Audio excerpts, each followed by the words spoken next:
Ok, bonjour à tout le monde. Donc, pour finir l'après-midi, ce sera la parole à une oncologue médicale. C'est difficile de passer après Axel, mais je vais faire au mieux. Et après Sabrina et les radiothérapeutes. Donc, si m'a demandé en effet de vous parler des sarcomes des tissus mous métastatiques et un peu des sarcomes utérins. On va voir que c'est quand même pas si différent dans la prise en charge, en tout cas sur le plan médical et sur le plan des thérapies médicales. Mais il y aura quand même quelques petites adaptations, et là surtout par sous-type histologique finalement.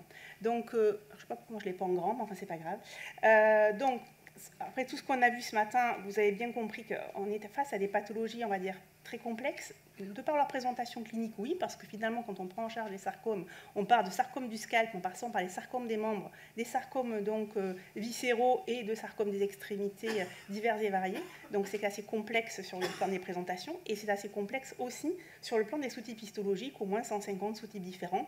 Et vous allez voir que sur le plan finalement de la prise en charge de ces patients quand ils deviennent métastatiques, jusqu'à, on va dire, il y a à peu près 4 ou 5 ans, on mélangeait tous ces sous-types en même temps, et on mélangeait probablement des carottes, des poireaux, et plein de choses qui n'avaient pas forcément à voir les unes avec les autres.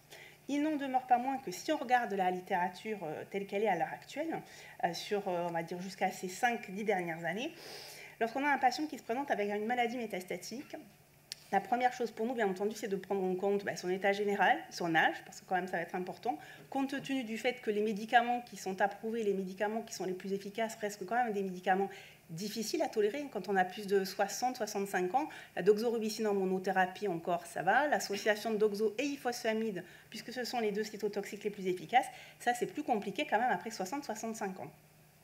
Donc on tient compte de leur âge, on tient compte bien sûr de leur état général, et on va tenir compte aussi, on verra dans une diapositive un peu plus loin, finalement est-ce que le patient est polymétastatique, auquel cas on a plus de 5, 8, 10 métastases.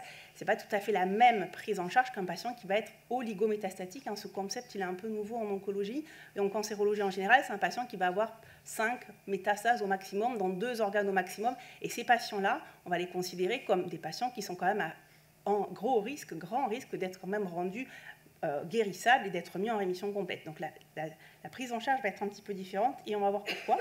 Donc si on regarde dans les études qui ont été faites ces 30 dernières années, on utilisait de la doxorubicine seule, de la doxorubicine associée à l'ifosfamide. Est-ce qu'on a un intérêt à faire de la combinaison? Si vous regardez cette diapositive, l'intérêt il est surtout en termes de réponse. C'est-à-dire si vous avez une maladie importante ou des métastases sur lesquelles vous allez peut-être pouvoir agir sur le plan local, mais vous avez besoin d'avoir un taux de réponse important, ça peut être intéressant d'utiliser donc une bithérapie, soit adriamycine, adria plus ifosfamine, ou éventuellement, avant on faisait du MED, on n'en fait pas beaucoup, ou de l'adriamycine, de l'endoxan, ça c'est encore plus ancien, on en fait encore moins. Mais globalement, la bithérapie peut être très intéressante si vous voulez doubler le taux de réponse objective. Par contre, si on regarde de manière rétrospective toutes ces études prospectives, avec, vous voyez, de 100 à peu près jusqu'à 400 malades, il n'y avait pas d'avantage en termes de survie globale d'associer donc les deux médicaments par rapport à un seul. Donc ça marche mieux, ça répond mieux, ça diminue bien la tumeur. On va voir que ça améliore la survie sans progression, mais ça n'a pas eu d'impact en termes de survie globale. La plus grosse étude qui est publiée à ce jour, qui a été faite là encore par l'ORTC, qui a beaucoup travaillé sur ces types de tumeurs, vous voyez, s'est intéressée à des patients qui avaient des maladies métastatiques de haut grade, des patients qui n'avaient jamais reçu de chimiothérapie auparavant.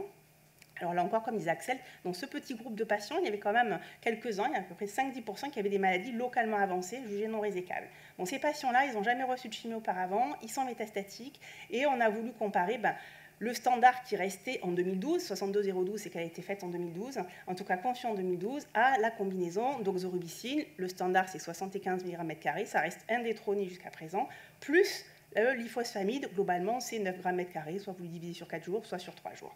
Et donc, on a voulu voir, est-ce que finalement, c'est plus efficace, la monothérapie, que la bithérapie, et comment est-ce que c'est plus efficace?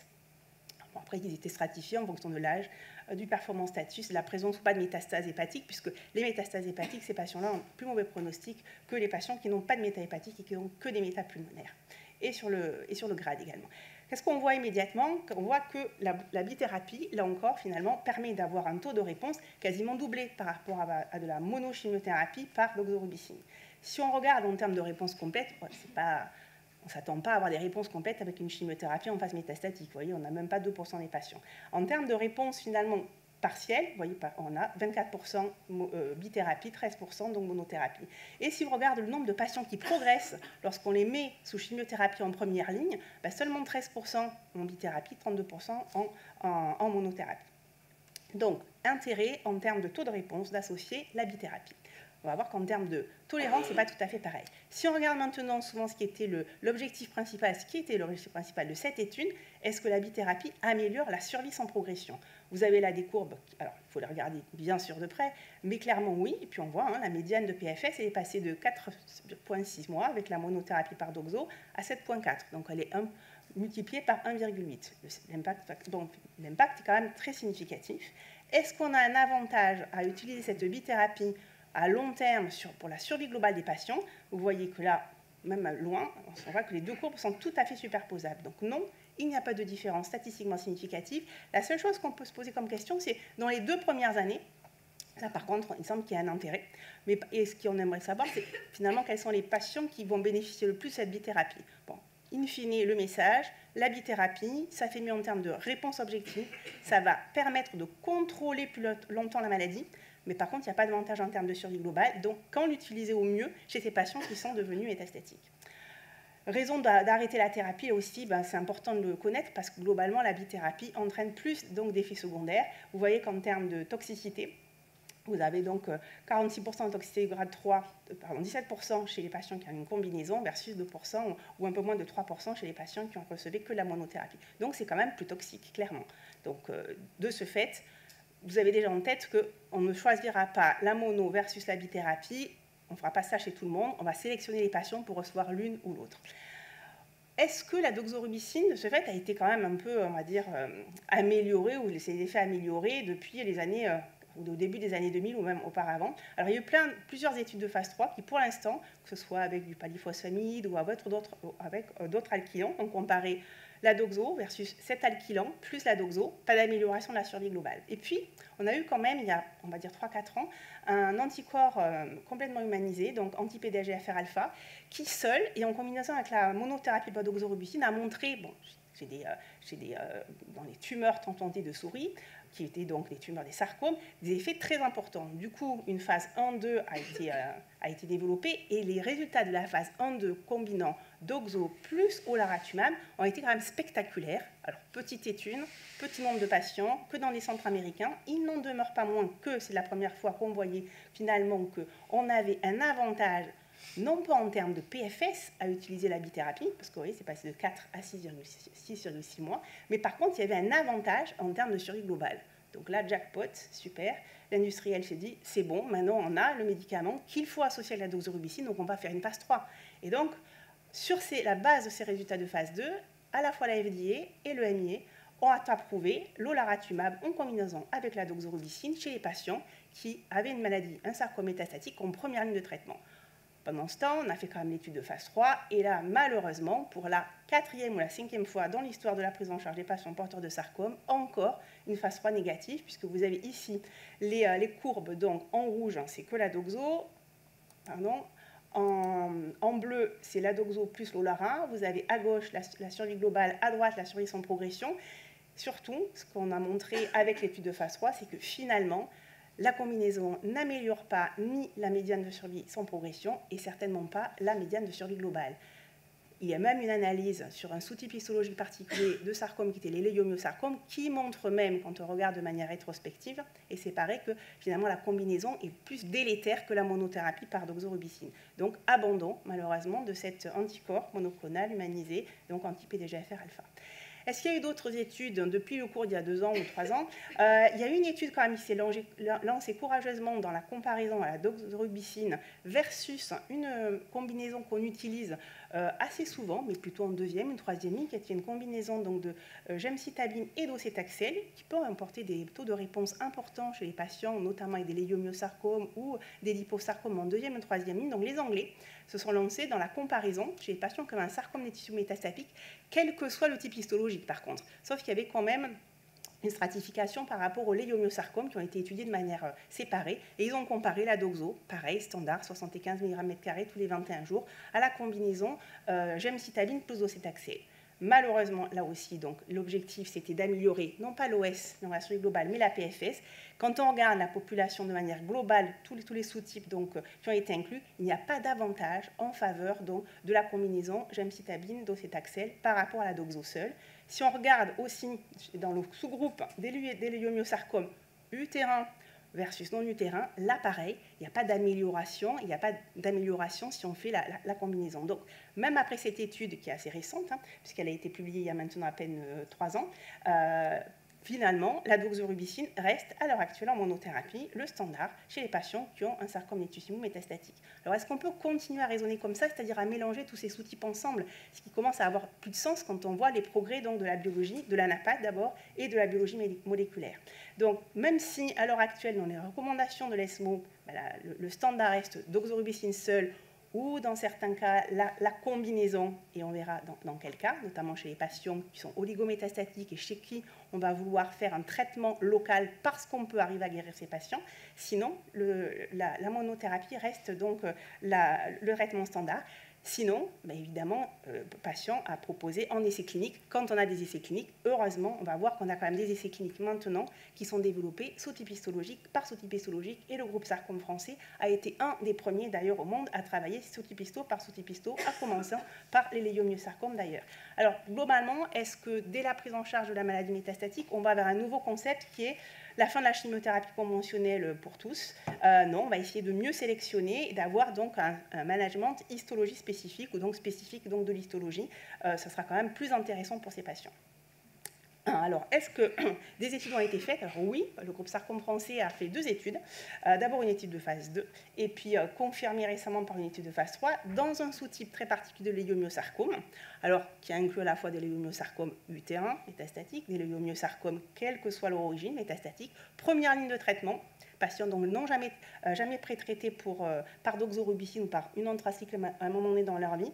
On a voulu comparer la doxorubicine qui reste le standard, à cette association de 2 médicaments, doxorubicine plus trabectidine, dont Axel vous a parlé tout à l'heure, et dont on vous a parlé avec la radiothérapie, parce que ça potentialise beaucoup la radiothérapie.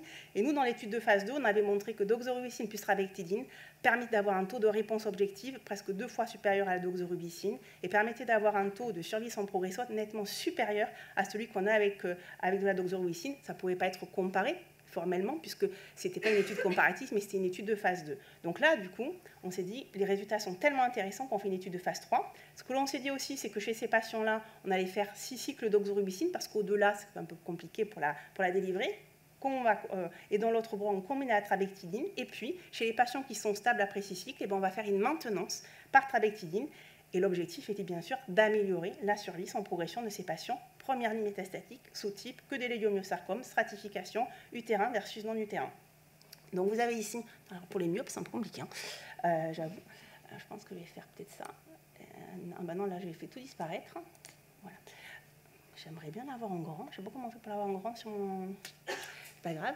Donc vous avez ici les résultats en termes 1 de PFS et 2 de survie globale. Et vous voyez qu'incontestablement, dans la courbe rouge, c'est la courbe d'association, doxo plus trab, et la courbe bleue, c'est la courbe de monothérapie par doxorubicine. Et vous voyez qu'incontestablement, la bithérapie fait mieux que la monothérapie. L'avantage est tout à fait significatif en termes de médiane de PFS, puisqu'elle est passée de 13 de médiane de PFS de 7 à 13. Et en termes de survie globale, alors là, l'avantage est vraiment significatif en PFS, et il y a quand même une tendance, même si elle n'est pas significative, en termes également d'amélioration de la survie globale. Ce qui est important aussi, c'est le taux de réponse, puisque vous voyez qu'il est passé de 13% avec la doxorubicine seule à 37% avec la combinaison. Et le taux de bénéfice, donc le contrôle, on va dire en termes de réponse complète, réponse objective et stabilisation de la maladie, on est passé de 79% à 92%. Donc incontestablement, la bithérapie chez ce sous-type de patients fait mieux que de la monothérapie par doxorubicine. Est-ce qu'on va aller plus loin? On espérait que Pharmamar dépose une demande d'AMM pour valider cette indication de bithérapie très efficace dans les leiomyosarcomes. A priori, ça ne va pas forcément être le cas, mais en tout cas, d'autres travaux sont en cours pour essayer de soutenir cette étude et faire en sorte qu'on puisse arriver à utiliser cette bithérapie en première ligne chez les patients qui ont un leiomyosarcome métastatique utérin ou non utérin. Qu'est-ce qui nous fait ensuite développer les médicaments et qu'est-ce qui nous permet de dire qu'un médicament en deuxième ligne de traitement dans les sarcomes nituissimo va être efficace? Alors, le WRTC a beaucoup travaillé là-dessus pour dire qu'une un médicament, qui soit une thérapie ciblée, qui soit un cytotoxique, soit efficace, il faut que la survie sans progression à 3 mois soit au moins de 44% et que la survie sans progression à 6 mois soit au moins de 14%. Ce n'est pas super ambitieux hein, comme chiffre, mais en tout cas, c'est ce qui a été retenu. Et c'est à partir de cela que l'on développe maintenant les médicaments en deuxième ou troisième ligne donc de chimiothérapie chez les patients métastatiques.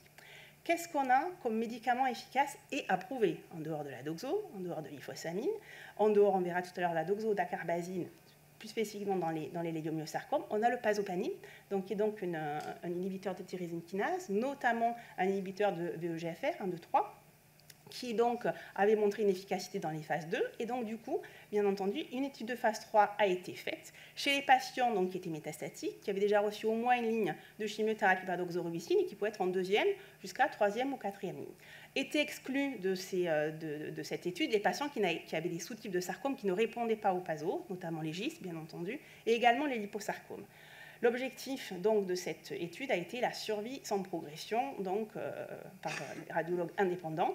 Et vous voyez que vous avez ici les résultats. On sait que c'est un médicament qui est efficace, qui permet surtout de contrôler l'évolution de la maladie, avec notamment une amélioration de la PFS. Vous avez donc des chiffres de PSF qui sont passés donc de 1,6% sous placebo, puisque c'est une étude versus placebo, à 4,6% sous PASO. Il n'y avait pas de crossover en plus dans cette étude. Donc on sait que le pazopanib, dans tous les sous-types de sarcome que l'on a étudiés, bien sûr pas le lipo, puisque ce n'est pas efficace, il y a une amélioration significative de la survie sans progression. Si on regarde les courbes de survie, elles sont assez parallèles. En tout cas, quand on a regardé les sous-types de sarcome sur lesquels ça a marché, puisqu'ils étaient stratifiés, les patients entre légumiosarcome, synovialosarcome et autres sous-types de sarcome, dans ces trois sous-types-là, on avait donc une amélioration, un bénéfice de la PFS dans les trois strates. Et donc, le médicament a été approuvé en termes de thérapie efficace chez les patients qui ont un sarcome des tissus mous métastatiques après échec de la doxorubicine. Autre médicament qui est développé et qui est approuvé maintenant depuis un peu de 10 ans, c'est la trabectidine, hein, donc le ion d'Helix, qui a un mécanisme d'action un peu particulier là aussi sur la réplication donc, de l'ADN, qui est développé depuis maintenant plus de 10 ans. Vous avez ici le résultat de l'Expanded Access Programme qui a été fait sur un peu plus de 1000 patients et qui montrait que c'est un médicament qui peut se révéler vraiment particulièrement efficace dans différents types de sarcomes, les léiomyos, les lipos et les non-L-sarcomas. Donc c'est un médicament qui maintenant est approuvé à partir de cet Expanded Access Programme, à partir d'études de phase 2, et puis surtout, il y a donc une étude de phase 3 pour asseoir donc, et pour demander le remboursement aux États-Unis. Il a fallu faire une étude de phase 3 qui a comparé cette trabectidine à quoi ? Que comparer, qu'avoir comme élément comparatif quand on est en deuxième ligne de traitement dans les sarcomes métastatiques. À l'époque, on n'avait que la dacarbazine, donc le déticène. Donc du coup, la trabectidine a été comparée au déticène chez les patients donc, métastatiques, qui là aussi avaient déjà reçu au moins une première ligne de chimiothérapie par doxo, pas que, ils pouvaient en avoir reçu plusieurs, autres que la doxo. Et donc, il y avait une randomisation 2 pour 1, 2 en faveur de la trabectidine, 1 en faveur de la dacarbazine. Là aussi, ont été inclus des patients qui avaient différents types de sarcomes, de type les liposarcomes, quel que soit le sous-type d'ailleurs, et des légumiosarcomes avec une stratification utérin versus non utérin. Et là aussi, on va voir que la trabectidine s'est révélée être particulièrement efficace. Alors, on le voit en termes de PFS, et ça a satisfait la PFS, puisqu'on voulait augmenter la PFS. On voit que la médiane de PFS en deuxième intention, c'est 1,5 mois la dacarbazine, 4,2 mois la trabectidine. C'est à peu près ce qu'on avait dans les études de phase 2. Par contre, si on regarde en termes de survie globale, on n'a pas de différence entre la trabectidine et la dacarbazine dans ces sous-types donc, de sarcome. À partir de cette étude, il y a eu donc une AMM aux États-Unis pour la trabectidine. Chez eux, uniquement dans les lipos et les légumiosarcomes. Chez nous, elle est autorisée pour tous les sous-types donc, de sarcome des tissus mous après un échec donc, à une chimiothérapie à base de doxorubicine. Donc, troisième médicament, après doxo, ifo, paso, la trabectidine. Quatrième médicament que nous avons à notre disposition, alors pas en première ligne non plus, mais en deuxième ligne ou au-delà, chez les patients qui ont un sarcome des tissus mous, et à l'heure actuelle exclusivement les liposarcomes, car l'AMM n'a été donnée que cette indication-là, c'est l'éribulline, qui est donc aussi un cytotoxine, qui est un dérivé marin et qui va agir sur donc, le microtubule et donc sur la mitose. Là encore, c'est une étude de phase 3. L'objectif principal n'était pas la médiane de la PFS, mais c'était la survie globale. Et donc, les patients pouvaient avoir donc un sarcome des tissus mous, soit un léiomyome, soit un liposarcome. Ils avaient tous reçu au moins une première ligne de chimiothérapie, et donc ils pouvaient recevoir soit de l'éribuline, soit de la dacarbazine. L'objectif étant d'augmenter donc leur survie globale. Vous voyez ici, hop, alors les courbes que je vais vous montrer ici, excusez-moi, peut-être là d'ailleurs, c'est peut-être mieux. Vous avez ici les courbes lipo plus léiomyosarcome. Clairement, l'objectif principal est atteint. Ce n'est pas énorme. On a une amélioration de la survie globale d'au moins de 2 mois. Ce n'était pas très, très ambitieux. Si on regarde après sous-type histologique par sous-type histologique, on s'est aperçu que finalement, les léiomyosarcomes ne tiraient pas de bénéfice de l'éribuline, en tout cas en termes de survie globale. Par contre, quand on regarde ce qui se passe chez le groupe de patients qui ont un liposarcome, clairement, il y a un avantage en termes de PFS. Vous avez donc en bleu la courbe des patients qui sont sous éribuline, en vert, pardon, ceux qui sont sous dacarbazine. Il y a un avantage donc, à utiliser l'éribuline. Donc la survie sans progression est augmentée chez les patients qui reçoivent l'éribuline, aussi bien par rapport à la dacarbazine, ainsi que la survie globale, en tout cas pour les patients qui ont un liposarcome. Si on revient maintenant, toujours en deuxième ligne de traitement, sur un autre sous-type de patients qui ont un léiomyosarcome, qui font partie quand même des sous-types de sarcome les plus fréquents. Est-ce qu'après la doxorubicine, est-ce qu'on utilise d'autres médicaments? On a dit oui pour le pasopamine, puisqu'il est approuvé, oui pour la trabectedine, qui est approuvé, mais il y a d'autres choses et d'autres cytotoxiques que l'on peut utiliser. On peut utiliser, et cela a été montré dans des études de phase 2, on peut utiliser de la gemcitabine en monothérapie. Bon, les taux de réponse, ce n'est pas énorme, c'est 31% de réponse objective, mais ça peut être intéressant. On peut utiliser une association de Gemzar et de Taxotere. Alors, ça a été utilisé aussi bien aux États-Unis dans une étude qui a comparé Gemtax versus Gemzar. Ça a été utilisé au sein du groupe sarcome français chez les patients qui avaient aussi un léiomyosarcome métastatique stratifié utérin versus non utérin en deuxième ligne de traitement. En France, l'étude n'a pas montré qu'il y avait de différence, c'est-à-dire qu'en termes de taux de réponse, en termes de médiane de PFS, la gemcitabine seule fait aussi bien que le Gemtax.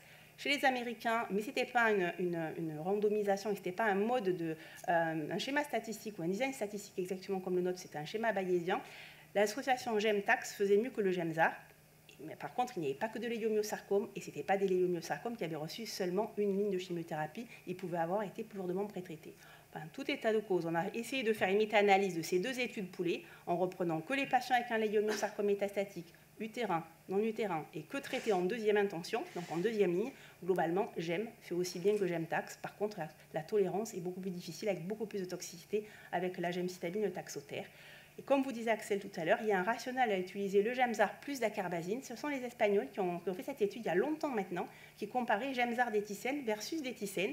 Et effectivement, dans le sous-type, dans cette étude, le sous-type de patients qui avaient donc un léiomyosarcome, on avait quand même une médiane de PFS à associer l'association qui était de 4 mois chez les patients qui étaient déjà au moins en deuxième ligne versus du d'éthicène à 2 mois. Donc là aussi, intérêt de faire cette association. Donc dans les léiomyosarcomes, dès que vous êtes en deuxième ligne métastatique, il y a quand même différentes possibilités pour les traiter, que ce soit la trabectedine, que ce soit le pasopamine, que ce soit le Gemzar docetaxel, le Gemzar d'éthicène. Donc on a quand même un certain nombre de lignes de chimiothérapie.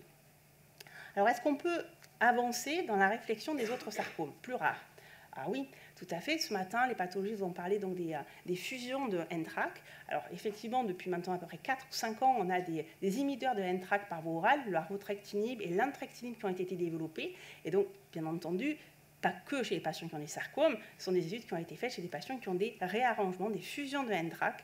Là, vous avez donc les résultats à la fois de l'entrectinib en haut et du larotrectinib en bas sur le groupe de patients qui ont été inclus dans ces études de phase 2. Et vous voyez que globalement, on a des taux de réponse qui sont très élevés. Ce sont des patients métastatiques qui ont une fusion de NTRK que l'on va traiter par un inhibiteur de NTRK par voie orale, par exemple l'ARO, avec presque 60% de taux de réponse objectif. En tout cas, ces patients-là répondent au NTRK. Alors, il faut à peu près 2 mois pour que ça commence à répondre. Après, on a des longues réponses, que ce soit à l'entrectinib, ici c'est que la cohorte de sarcome, ou que ce soit au larotrectinib. Donc, intérêt, bien entendu, d'avoir, bien entendu, cette biologie moléculaire en prenant en charge le patient. Alors, quand est-ce qu'on va le demander? C'était la question qu'on s'est posée ce matin et qu'on se pose tous les jours. Ça peut être certainement pas pour des liposarcomes, certainement pas pour des synovialosarcomes, certainement pas pour des sarcomes à translocation, mais en tout cas pour des UPS, en tout cas pour des leiomyosarcomes, des sarcomes indifférenciés. C'est sûr que de demander à NGS, ça peut nous permettre de retrouver certaines anomalies moléculaires qui peuvent être ciblées par des thérapies ciblées ou par des thérapeutiques en tout cas beaucoup plus spécifiques. Donc les réarrangements de NTRK. Autre avancée quand même, pour un sous-type de sarcome très particulier qui sont les sarcomes donc iniens déficients, qui sont donc notamment les sarcomes épithélioïdes, où a été développé donc un inhibiteur donc de EZH2. Et on sait que le fait que les tumeurs aient une perte donc, de l'expression de INI1 a favorisé quand même la dépendance donc, à l'oncogène donc EZH2. Et donc, de ce fait, grâce à la chimie, de nouveaux médicaments ont été découverts, et notamment le tazemetostat, qui est donc un inhibiteur de EZH2, qui a été développé donc, dans une étude de phase 2 chez les patients donc, qui ont un sarcome épithélioïde, en tout cas ceux qui avaient un sarcome inien déficient. Et donc vous avez ici les résultats de cette étude de phase 2, où vous voyez incontestablement qu'on a des réponses objectives qui sont importantes et surtout qui sont durables. Donc à l'heure actuelle, ces patients-là, qui soient en première ligne métastatique ou qui soient localement évolués non résécables, ou s'ils ont eu un traitement local et qu'il reste de la tumeur, on est autorisé, bien entendu, à utiliser ce traitement, cet inhibiteur de EZH2 en situation donc, de maladie visible, de maladie mesurable, pour prolonger la survie de ces patients. Et puis, alors ce matin, on vous a parlé des inhibiteurs de MDM2, avec effectivement jusqu'à présent peu de, on va dire, d'enthousiasme sur les différents inhibiteurs de MDM2, qui étaient d'ailleurs souvent par voie intraveineuse jusqu'à il y a quelques années, mais il y en a quand même deux qui, à l'heure actuelle, sont dans des lignes de développement beaucoup plus avancées. Ce sont donc à la fois donc, deux inhibiteurs de M2 par voie orale, avec ici quand même des réponses qui sont importantes et durables, avec notamment le miladémétan. Donc le miladémétan qui est quand même en phase 3 à l'heure actuelle de développement, qui vient d'être comparé à la trabectidine en deuxième ligne de chimiothérapie de phase métastatique. Donc on attend beaucoup des résultats de cette étude. Et puis le tout dernier là, de chez Boehringer, qui là aussi est un médicament par voie orale, qui lui aussi semble très prometteur en phase 1 et qui est comparé donc en frontline, donc d'emblée, en première ligne métastatique chez les patients qui ont un liposarcome dédifférencié, bien sûr avec amplification de MDM2, qui est comparée donc à la doxorubicine. Donc ces patients-là ont 2 chances sur 3 à l'heure actuelle de recevoir l'inhibiteur de MDM2 versus la doxorubicine. S'ils progressent sous doxorubicine, il y a un crossover qui leur permettra de bénéficier donc du MDM2 inhibiteur par voie orale. Donc là encore, traitement adapté aux sous-types de sarcome, comme les épithélioïdes, comme les NTRK réarrangés. Alors, en termes d'immunothérapie, j'ai trouvé Sarah très optimiste ce matin, parce que quand on regarde les études qui ont eu lieu jusqu'à présent, sans tenir compte des TLS, en effet, alors qu'à l'heure actuelle, on essaie d'en tenir compte beaucoup plus, c'était des résultats qui étaient un peu décevants quand même, que ce soit avec du pembrolizumab en monothérapie, que ce soit donc une combinaison de checkpoint inhibiteurs. Les aspects intéressants, les aspects de réponse et de contrôle, on va dire un peu longs et prolongés, se sont vus surtout pour, alors éventuellement pour des cordomes, ce qui ne nous concerne pas aujourd'hui, pour des sarcomes très rares, dont on parlait ce matin, les sarcomes alvéolaires par exemple, les angiosarcomes du scalp par exemple, ou encore d'autres sarcomes beaucoup plus rares. Donc peut-être qu'il faut surtout mieux sélectionner nos patients sur les TLS ou éventuellement sur le statut MSS, MSI, pour pouvoir donc là aussi leur faire bénéficier d'immunothérapie, parce que pour l'instant, ça reste un peu décevant, sauf niche par niche, ou en tout cas sous-type histo par sous-type histo. Et donc, Sylvie m'a demandé de vous faire une petite présentation sur les sarcomes utéins. Je ne vais pas revenir sur la présentation magnifique qu'a faite Sabrina tout à l'heure. Je serai bien piètre présentatrice. Est-ce qu'on a des moyens de traiter ces patients-là différemment? Donc, elle vous a rappelé qu'on avait les sarcomes endométriaux de bas grade. En général, ceux-là, ils sont plutôt indolents. Leur grand avantage, c'est qu'ils ont quand même des récepteurs hormonaux. Donc ça, c'est intéressant, puisque l'hormonothérapie, effectivement, c'était notre première thérapie ciblée. Donc effectivement, chez les patientes qui ont un sarcome du strome endométrial de bas grade, alors, quand il est localisé, on va l'opérer. Ça pose aucun problème. Tous ces patientes-là, tous les patientes qui ont un sarcome utérin, commençons par les SSE de bas grade, sont opérées. faut-il leur enlever les annexes? Ça, c'est la question. Pas forcément, d'ailleurs, on en discute en RCP. Si la patiente a une maladie localisée, pas de raison de faire quelque chose de plus. Si la patiente, par contre, a une maladie localement avancée, on pourra utiliser l'hormonothérapie, mais surtout si la patiente devient métastatique, on va utiliser une hormonothérapie, parce qu'on sait qu'il y a quand même des récepteurs aux oestrogènes et à la progestérone dans au moins 40, jusqu'à parfois 80% donc, de ces tumeurs-là. Donc, quel type d'hormonothérapie? Des anti-aromatases. Quel type d'anti-aromatase? Une des 3 qui sont commercialisées. On essaie la première. L'idée, c'est de les contrôler, d'avoir des malades qui sont stables ou qui sont en réponse. Si la première ne marche pas, on peut switcher pour la deuxième anti-aromatase, voire même ensuite pour la troisième anti-aromatase, et éventuellement donc des années après, analogues de la GnRH. Ça, c'est ceux qui sont finalement les plus indolents et finalement qui sont ceux qui ont le meilleur pronostic. Après, on a bien sûr les sarcomes du trou endométrial de haut grade, dont on vous a parlé, où je mettrai ensemble quand même pour la prise en charge les sarcomes indifférenciés. Ces patientes-là, avec une maladie localisée, elles sont opérées. À l'heure actuelle, il n'y a aucun traitement de référence post-opératoire, en tout cas pas de traitement, pas de chimiothérapie post-opératoire de manière standard chez les patientes qui ont été traitées pour un léiomyosarcome utérin localisé.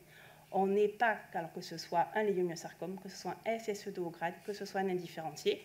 Alors, il faut en discuter au cas par cas. Pourquoi? Parce que l'étude que Patricia Potier a menée avec le groupe Sarcome français, qui s'était intéressé à ces patientes qui ont été traitées pour un sarcome utérin localisé, bien opéré, et qui toutes recevaient de la radiothérapie, en post-opératoire comparé, chirurgie, radiothérapie versus rien, ce qui reste le standard, chirurgie, radiothérapie versus de la chimiothérapie à base donc de cisplatine, adriamycine et iphosamide.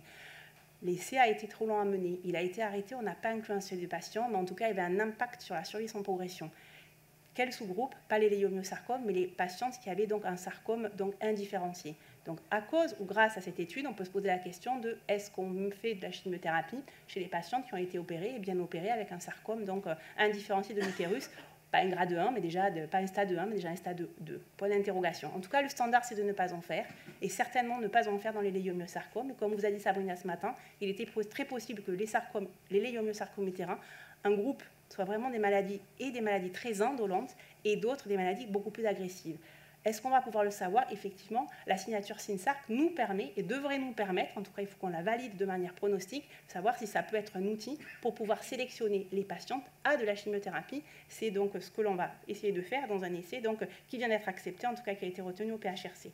Pour revenir au standard, donc en adjuvant, pas de chimiothérapie. Faut-il faire de la radiothérapie? Alors, je ne suis pas radiothérapeute, mais ça nous arrive quand même d'indiquer de la radiothérapie en post-opératoire pour les sarcomes endométriaux de haut grade, au moins de stade 2, 3, et pour les indifférenciés. Une fois qu'ils sont devenus métastatiques, que faire? Si c'était ta question, Sylvie. Ça, c'est vraiment le dilemme. Enfin, le dilemme. Pas forcément, puisqu'on a affaire à des léiomyosarcomes si elles ont été opérées d'un léiomyosarcome. Il n'y a pas de raison de traiter de manière différente une patiente qui a un léiomyosarcome utérin métastatique d'un patient X ou Y qui a un léiomyosarcome d'une autre origine et qui devient métastatique. Donc le raisonnement sera le même. On va raisonner par le sous-type histologique. On va utiliser de la doxo, en général pas trop seule, parce qu'on sait que doxodéticienne, ça peut être quand même un taux de réponse plus important. Une PFS un peu plus longue. Donc on peut utiliser cette association. L'idée, bien sûr, si on peut le mettre dans un essai clinique, on le mettra dans un essai clinique. Il n'y en a pas actuellement. L'idée, quand même, c'est à partir de l'étude LMS 04 que l'on vient de faire et que l'on a publiée, c'est probablement, vu la diminution aussi du prix de la trabectidine, d'associer les deux. On peut le justifier, je pense, en RCP, en se basant sur l'étude LMS 04 que l'on vient de mener. Ça peut être intéressant, je pense, chez ces patientes, compte tenu du taux de réponse, de la longueur de la PFS et de l'avantage en termes d'OS, même s'il n'est pas tout à fait significatif, de mettre les patients et les patientes qui ont un LMS utérin ou non en première ligne sous l'association d'oxorubicine-trabectedine. Ça peut, en tout cas, c'est une option qu'on peut discuter, je pense, en RCP. Sinon, après, bien entendu, ce sont les médicaments dont je vous ai parlé, le Gemzar DTCM, le Gemzar Taxotere, le Pazo, par exemple. Comment décider? Je crois qu'il ne faut pas décider seul. Alors là, c'est un peu la discussion des RCP, mais comme je dis souvent à nos confrères et radiothérapeutes et chirurgiens, c'est de la cuisine de cancérologue à ce moment-là. Quand on a un patient polymétastatique en deuxième ou troisième ligne, je crois qu'il faut décider avec le patient. C'est lui ou elle qui sait ce qu'elle veut faire aussi tous les jours, tenant compte de son activité professionnelle, s'il y en a encore, mais certains quand même encore leur activité professionnelle, de ce qu'ils veulent faire tous les jours, des enfants, pas des enfants, de là où ils habitent. Donc c'est une discussion à avoir. Vous voulez venir en hôpital de jour, c'est plutôt du Gemzar d'ailleurs, ou c'est du Gemzar d'éthicène. Vous voulez un traitement oral, c'est plutôt du Paso. Vous acceptez d'être hospitalisé pendant 24 heures, alors on peut faire la trabectédine. Je crois que c'est vraiment à discuter et à décider donc, avec le patient.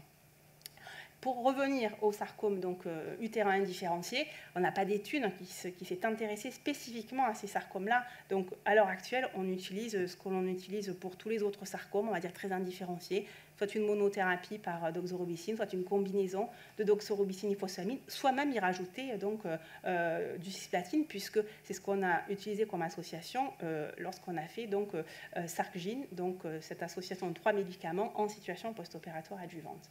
Voilà, donc ça c'était ce que j'avais mis dans les cours sur les sarcomes donc, utérins. Les SSE, on vient d'en parler, hein, ils sont métastatiques, surtout utilisés de l'hormonothérapie. En plus, si vous n'avez pas sur le compte rendu en APAT les statuts des récepteurs hormonaux, vous les demandez à votre pathologiste. Et en général, on a quand même, dans l'immense majorité des cas, des récepteurs hormonaux positifs, ce qui va nous permettre de traiter ces patientes avec ceci. Ceci, ça vient de l'étude que je vous ai montrée tout à l'heure dans les légumiosarcomes métastatiques. Après la première ligne, bien sûr que la trabectédine est très bienvenue, hein, seule, bien entendu. Et puis après, donc, les autres médicaments dont j'ai parlé. Et puis voici, je dirais pour terminer, l'algorithme de traitement général hein, pour les patients qui ont un sarcome des tissus métastatiques, séparer finalement ceux qui ont des métastases, je dirais, nombreuses, hein, plus de 5, plus de 10 métastases. Là, on sait que ces patients-là, on ne va pas pouvoir les mettre en rémission complète, et on ne pourra pas faire forcément un traitement local sur ces métastases. Ce qui est important pour nous, c'est aussi de séparer ceux pour lesquels on va pouvoir faire un traitement local, soit de la radiothérapie, de la radiologie interventionnelle, de la chirurgie des métastases. Ceux-là, clairement, il faut les mettre à part, parce que ceux-là, il faut les traiter presque comme s'ils avaient une maladie localisée. Il faut les mettre en RC. Donc, il faut utiliser des traitements qui vont avoir des réponses objectives importantes. Donc, ceux-là, plutôt faire de la bithérapie. Et puis, vous avez donc, sinon, le standard, malheureusement, ne change pas. En première ligne, à l'heure actuelle, rien à détrôner la doxorubicine. Alors, si on revient à ce que vous a dit Axel tout à l'heure, oui, l'angiosarcome, et effectivement, l'angiosarcome, il n'y a pas d'étude comparative réellement, pas du tout, mais on sait que le Taxol, ça a été étudié en phase 2, se révèle vraiment très efficace. Probablement aussi efficace, mais on ne peut pas le comparer. En tout cas, c'est plus simple à tolérer. Beaucoup moins toxique que la doxorubicine tous les 21 jours. Et puis voilà, vous avez donc les médicaments approuvés, la trabectédine, on en a parlé, le pazopanib, on en a parlé, approuvé aussi, l'éribuline, qui est approuvé que dans les liposarcomes. Bon, l'ifosfamide reste intéressant pour nous en situation métastatique. Chez les patients qui ont des synovialosarcomes, ça reste vraiment le médicament de référence. Chez les patients qui ont des UPS, et puis après, donc, des associations, donc, soit Gemzar seul, soit Gemzar combiné avec autre chose. Et puis, je crois surtout ce qu'il faut se souvenir, c'est que ce sont des patients vraiment qui sont à qui on doit proposer ligne par ligne, deuxième, troisième ligne et au-delà des essais cliniques, parce que c'est comme ça qu'on fait avancer donc, la prise en charge de nos patients. Et de plus en plus, je pense qu'il faut tenir compte du sous-type de sarcome que l'on a à prendre en charge dès le départ. Alors, dès la première ligne métastatique, pour essayer d'adapter au mieux leur traitement, pour essayer de gagner en termes donc, de survie globale, pas à pas, en augmentant au fur et à mesure donc, finalement la PFS. Et bon, avoir cette idée, donc, est-ce que c'est un patient pour lequel je vais pouvoir avoir un traitement local sur ces métastases, ou il y en a tellement que de toute façon, on ne pourra pas faire de traitement local. Donc là, je crois qu'il faut raisonner plutôt en monothérapie et à les enchaîner au fur et à mesure, tenu compte chaque fois de la tolérance du patient, bien entendu, et de ce qu'a envie de faire le patient, est-ce qu'il veut de l'IV, est-ce qu'il veut de l'oral, est-ce qu'il veut de l'hôpital de jour ou pas. Donc c'est à nous à discuter avec eux. Ils sont surtout de plus en plus demandeurs, un, d'essais cliniques, et deux, d'être libres et de faire d'autres choses dans leur journée que de passer leur vie à l'hôpital. Voilà, je crois que c'était tout.